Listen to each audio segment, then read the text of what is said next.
Car स्वागत करते हैं आप सभी का आपके अपने YouTube चैनल में। 69,000 शिक्षक भर्ती उत्तर कुंजी प्रकरण में आज सरकार ने जो अपना नया गेम प्लान तैयार किया उसे देख कर के आप कहीं ना कहीं डर गए होंगे और आपके दिमाग में ये चल रहा होगा कि ऐसी परिस्थितियां भी हो सकती हैं क्या। तो बिल्कुल ये न्यायालय है और आप सरकार से अपनी लड़ाई लड़ रहे हैं, तो ऐसी चीज़ें आपको बखूबी देखने को मिलती रहेंगी और हमेशा इसके पहले भी आपको देखना पड़ा है ये सारी चीज़ें। लेकिन उससे पहले हम एक आदेश पे चर्चा करेंगे। नियोक्ता को आधार के लिए जो है एक छोटा सा ऑर्डर है, 2 मिनट का वक्त दीजिए, फिर वापस हम आएंगे उत्तर कुंजी प्रकरण पर। देखिए, सरकार को बहुत सारे अधिकार होते हैं और यहाँ पे भी एक छोटा सा ऑर्डर आया है जिसमें सरकार के कुछ अधिकार बताए गए। पहला नंबर तो ये, कर्मचारी की सेवाएँ कहाँ और कैसे लेनी है ये नियोक्ता का अधिकार है। कहने का मतलब ये है कि एक छोटा सा मामला है सीआरपीएफ में, जिसमें एक जवान था, उसकी ड्यूटी लगी थी जम्मू कश्मीर में। वो जम्मू कश्मीर में ड्यूटी कर रहा था, अचानक से उसका तबादला उठा करके कर दिया जाता है दूसरी जगह।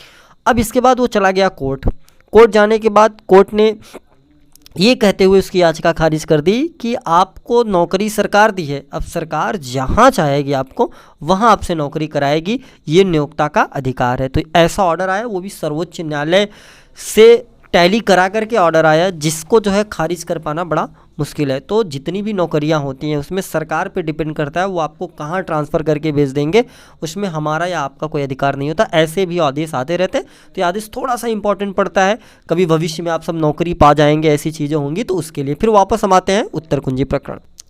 उत्तर कुंजी के आज हालात आपने देखा कि सरकार ने एक इमरजेंसी लेटर सबमिट करा है कि हमें जो है 2 हफ्ते का समय और दीजिए, क्योंकि हम अपनी तैयारी नहीं पूरा कर पाए हैं। अब इसमें से हालातों में जो है थोड़ा सा हौसला टूट जाना बड़ा लाजमी है, लेकिन मैं आपसे बस इतना कहूँगा कि याद करिए वो दिन, एक समय था जब 69,000 शिक्षक भर्ती में नियुक्ति पत्र बढ़ रहा था, आप अंतिम दौर में लड़ाई लड़ रहे थे और उस समय जो है आपने मामले को रोका था और वापस से वहाँ से लड़ाई लड़ करके आज 1 नंबर की लड़ाई आपने जीता है और 1,000 परिवारों को जो है नौकरी मिलने जा रही है। हालांकि और भी परिवार थे, उसमें मैं भी था, ऋषभ जी थे, बहुत सारे लोग थे जिनका चयन नहीं हो पाया है। निराशा जरूर हाथ है लगी है, लेकिन अगर 1 नंबर ये प्राप्त हो जाता है तो जो हम जिस चीज़ के लिए लड़ रहे थे कि हम गलत हैं कि सही है, वो चीज़ें क्लियर हो जाएंगी, नहीं हम वाकई सच के लिए लड़ रहे थे।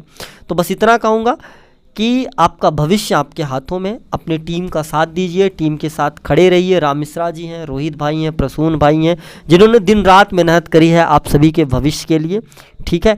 तो आप सभी मैदान में डटे रहें, उनका साथ दें, यकीन मानिए जीत आपकी होगी। बशर्ते वो कहते नहीं है आखिर कब तक भागेंगे, एक शब्द है, आखिर कब तक भागेंगे, कभी तो सुनवाई करानी पड़ेगी ना। जिस दिन सुनवाई होगी उस दिन स्थितियाँ स्पष्ट हो जाएंगी, उस दिन सारी चीज़ें क्लियर कट हो जाएंगी और सब कुछ जो है चीज़ें लेबल हो जाएंगी। आज गेंद उनके पाले में है, क्योंकि वो भाई पिटिशनर है तो उनको पूरा अधिकार है, तो अपने अधिकारों का जो है उपयोग किया जा रहा है वहाँ पे, और कोई बात नहीं है। अगर यही पिटिशनर आप होते तो अधिकार आपके होते, गेंद आपके पाले में होती। तो बस वही चीज़ें हैं, लेकिन आखिर कब तक, 1 महीना, 2 महीना, 3 महीना, 4 महीना, बस इससे ज़्यादा नहीं।